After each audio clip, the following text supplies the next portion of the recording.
Assalamualaikum warahmatullahi wabarakatuh. Perkenalkan, saya Ratu Mas Fiona Lena Putri dari kelas 2B dengan NIM PO 7124124007. Nah, di sini saya akan memaparkan materi untuk memenuhi tugas mata kuliah Fisika Kesehatan dengan materi Fisika dalam dunia kesehatan dari pengukuran hingga radiasi medis.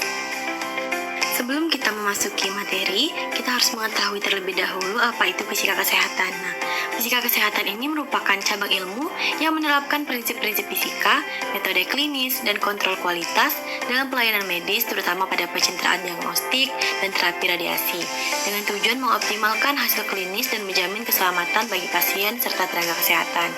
Nah, tentunya fisika kesehatan ini juga diterapkan dalam pelayanan kebidanan untuk membantu dalam pemantauan, diagnosis, perawatan, dan pemulihan selama siklus kehamilan, persalinan, dan pasca persalinan. Nah, hal inilah memainkan peran penting dalam mendukung kesehatan ibu dan bayi, serta memastikan proses kebidanan berjalan dengan aman dan efektif.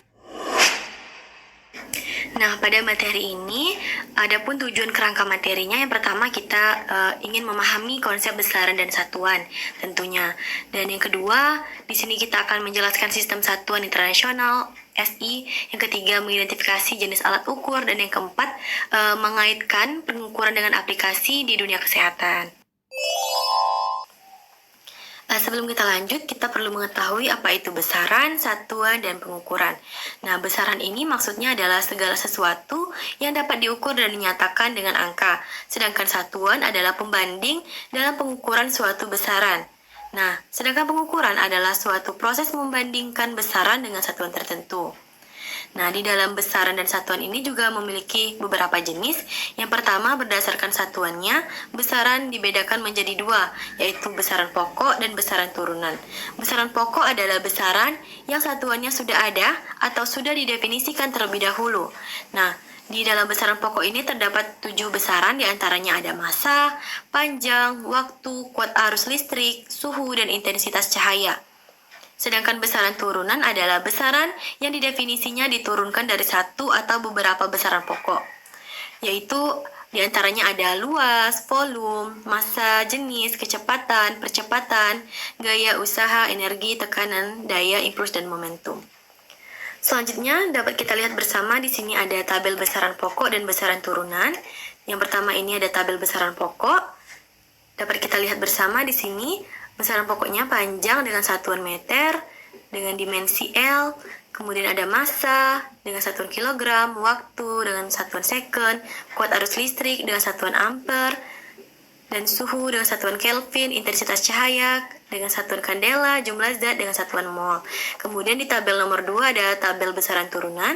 Di sini dengan besar turunan luas dengan satuan meter persegi, volume meter per kubik, massa jenis kilogram, kecepatan meter, percepatan dengan satuan kilogram, dengan besaran usaha dengan satuan joule, energi joule, tekanan pascal, dan daya dengan satuan watt. Kemudian di sini juga terdapat tabel awalan-awalan satuan SI. Di sini ada atto, femto, pico, nano, mikro, mili, senti, kilo, mega, giga, tera, eksa. Nah, di sini juga terdapat singkatan, bentuk pangkat. Nah, di sebelahnya juga ada tabel Greek, alfabet, dan simbol. Di sini ada macam-macam simbolnya ya, supaya kita lebih memahami. Itu ada simbol alfa, beta, theta, dan lain sebagainya. Nah, kemudian di sini kita akan membahas tentang ketepatan dan ketelitian dalam pengukuran. Kenapa kita harus membahas ini? Karena ini sangat dibutuhkan dalam melakukan pengukuran. Nah, dalam pengukuran kita harus memperhatikan ketepatan atau disebut dengan akurasi, dan ketelitian disebut dengan presisi. Akurasi ini merupakan seberapa dekat hasil pengukuran dengan nilai sebenarnya, sedangkan presisi adalah seberapa konsisten hasil pengukuran kita jika dilakukan sampai berulang kali. Kenapa sih kita harus melakukan akurasi dan presisi?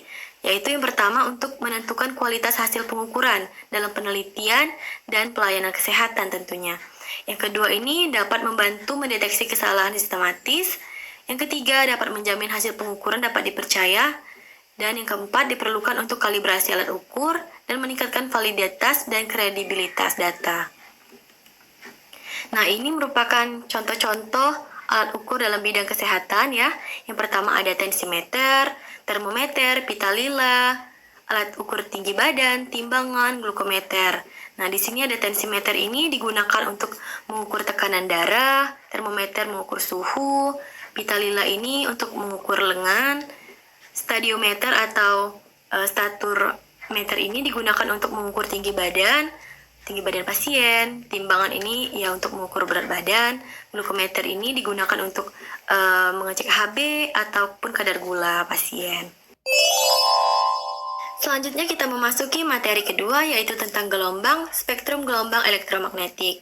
Nah, gelombang elektromagnetik ini adalah perpaduan medan listrik dan magnet yang merambat tanpa medium. Digunakan luas pada komunikasi modern seperti radio, wifi, dan alat kesehatan. Pemahaman spektrum elektromagnetik ini penting untuk mengatur penggunaan paparan radiasi pada manusia tentunya. Nah, gelombang ini terbagi atas beberapa jenis. Yang pertama berdasarkan medium rambat, yaitu terdapat gelombang mekanik dan gelombang elektromagnetik. Gelombang mekanik ini adalah gelombang yang perambatannya memerlukan medium. Contohnya gelombang tali, mediumnya tali, gelombang air, mediumnya air, gelombang suara, mediumnya udara, dan gelombang gempa, mediumnya bumi. Nah, sedangkan gelombang elektromagnetik ini merupakan gelombang yang tidak memerlukan medium untuk merambat. Nah, contohnya seperti gelombang radio, gelombang TV. Kemudian jenis gelombang yang kedua yaitu berdasarkan arah rambat dan getarnya, yaitu ada gelombang transversal dan gelombang longitudinal. Dapat kita lihat bersama di sini ada dua gambar, yaitu gambar gelombang longitudinal dan gelombang transversal. Gambar gelombang longitudinal ini dapat kita lihat yaitu arah rambatnya searah, arah getarnya juga searah. Sedangkan gelombang transversal ini arah getarnya tegak lurus dengan arah. Terdapat juga parameter gelombang yaitu ada panjang gelombang, amplitudo, frekuensi gelombang, periode gelombang, dan cepat rambat gelombang. Selanjutnya yaitu spektrum elektromagnetik. Spektrum gelombang elektromagnetik adalah rentang seluruh gelombang elektromagnetik yang dibedakan berdasarkan frekuensi dan panjang gelombang. Jadi setiap jenis gelombang itu memiliki energi, sifat, serta fungsi yang berbeda dalam teknologi dan dunia medis. Di sini menurut Ziliwu et al. Tahun 2025, spektrum elektromagnetik terdiri dari 7 jenis utama, dari gelombang radio hingga sinar gamma yang masing-masing memiliki fungsi penting dalam komunikasi dan kesehatan. Nah, di sini terdapat urutan dan karakteristik spektrum dari panjang gelombang terpanjang atau energi rendah sampai terpendek energi tinggi. Yang pertama itu terdiri dari gelombang radio, yang kedua gelombang mikro, yang ketiga sinar inframerah, yang keempat cahaya tampak, yang kelima ada sinar ultraviolet, yang keenam ada sinar X, yang ketujuh ada sinar gamma. Dan di sini juga terdapat panjang gelombang dan frekuensi gelombangnya. Selanjutnya kita memasuki materi yang ketiga, yaitu tentang pemanfaatan radiasi dalam dunia medis. Nah, sebelumnya kita harus tahu terlebih dahulu apa itu radiasi. Radiasi itu adalah energi yang dipancarkan dalam bentuk gelombang atau partikel. Nah, berdasarkan kemampuannya mengionisasi atom, radiasi terbagi dua, yaitu radiasi pengion dan radiasi non-pengion. Radiasi pengion ini dia dapat merusak DNA, contohnya itu seperti sinar X, sinar gamma, proton, dan elektron. Sedangkan radiasi non-pengion ini dia itu lebih rendah energinya dan tidak menyebabkan ionisasi. Contohnya itu gelombang radio, inframerah, cahaya tampak, dan UV yang rendah. Kemudian di sini terdapat jenis-jenis sinar radiasi yang umum di dunia medis.